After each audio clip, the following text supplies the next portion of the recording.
Consider the nails, consider the thorns.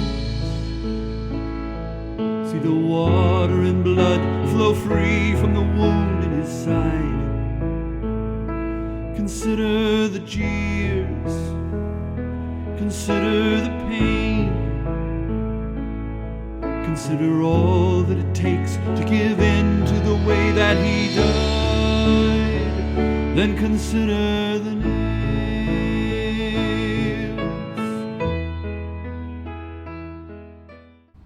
Hello.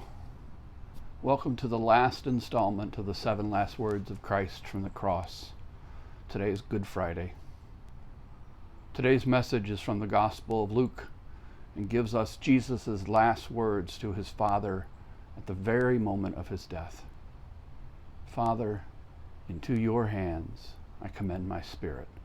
Luke 23:44-46.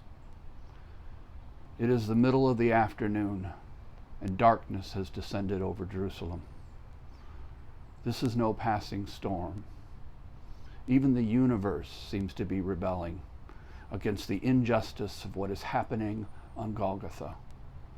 The sun has been eclipsed, covered over by a lesser light, as seemingly has the life of Jesus the Christ. The veil of the temple, separating the Holy of Holies from the people, has been torn down the middle. There is no longer this hidden distance between God and humans. Jesus summons one last burst of energy and cries out, Father, into your hands I commend my spirit. With these words, he breathes his last.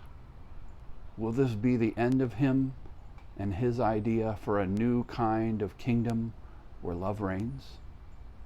For those who believe, we know this is not the end of the story, but rather the beginning of something new. It is communion between God and the rest of us, born out of this painful death and Jesus' surrender and giving up of his spirit.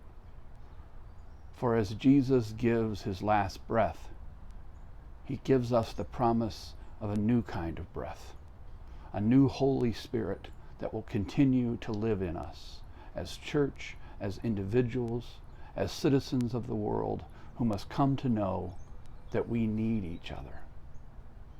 It is indeed his Spirit that matters. Spirit, from the same Greek word, pneuma, that gives us breath. Jesus is leaving us more than a memory. He is giving us an indwelling of God in our lives. Never again will we be alone if we are prepared to watch and listen for the Spirit's gentle movement in our lives. For like the gentle Jesus, this Holy Spirit is more like a whisper than a roar, more like an expired breath than a shout for attention, more like love than anything we can imagine. Ask yourself in silence, how can I better still myself to experience the Spirit of God breathed on the world? Thanks for listening. Have a glorious, glorious Easter.